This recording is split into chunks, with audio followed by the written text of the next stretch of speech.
Hello, this is Robert Beck, Mr. Inspiration, all the way from World of Inspiration Properties, and I'm here to continue on the series of land mistakes. I've been talking about the different errors that people commit in buying land and they end up regretting. So I'm giving you knowledge from my experience in real estate so that you avoid those mistakes. And today I want to talk about a very common mistake that many people commit, which is buying land, receiving a land title, receiving transfer forms, but not transferring the land to your name. Many people keep titles and the transfer forms thinking they are saving, but there are so many risks involved. For example, you might find that the transfer form you got was not filled properly. There was an error, and now you have to look for the person that sold to you. So imagine going back to someone that sold to you land, let's say 5 years ago, and you're asking him or her to sign another transfer form for you. Sometimes you may not even trust that person.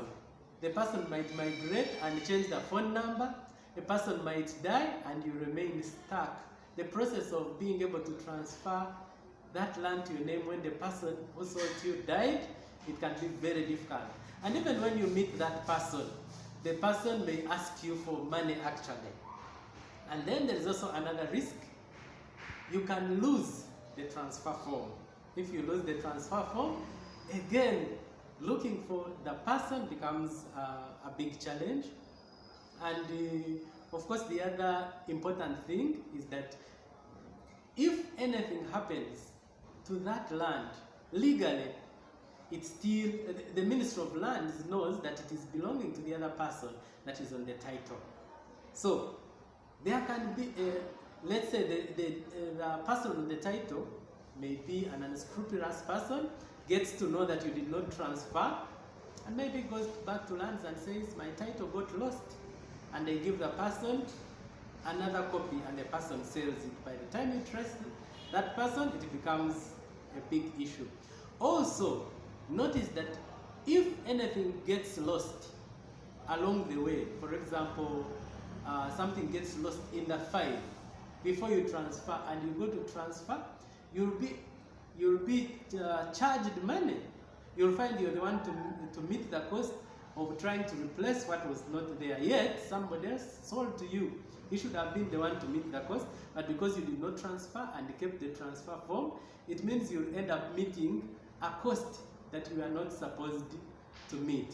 And of course, if you try to sell land when you are not the one on the title, the value that people give it is low because the risk is high, so the offers you get will be low. If I'm going to buy land from you at, let's say, 20 million and you tell me the title is not in your name, it means I'm making an agreement with you, but the title is in the names of someone whom I don't know, and I'm not making an agreement with him, and in case of anything, I'll be dealing with a party that I did not deal with at the time of the transaction. That means instead of 20 million, I will propose like 17 million. So, you who didn't transfer thinking you're saving, in the end you'll find you did not actually save. In the end, you have lost. And of course, the other important thing is that normally, the procedures of transferring land keep changing.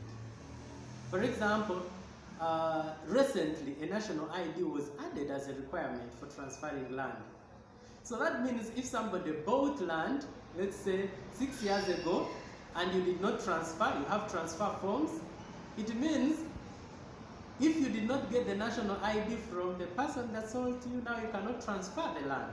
You have again to look for that person. And once you have given all the money to this person, looking for this person after years, my friend, it is very costly. I want to encourage you, when you buy land, make sure you get the title, get the signed transfer form. In fact, what you need most is the signature of the vendor. On the transfer form, there is a part of the signature of the vendor.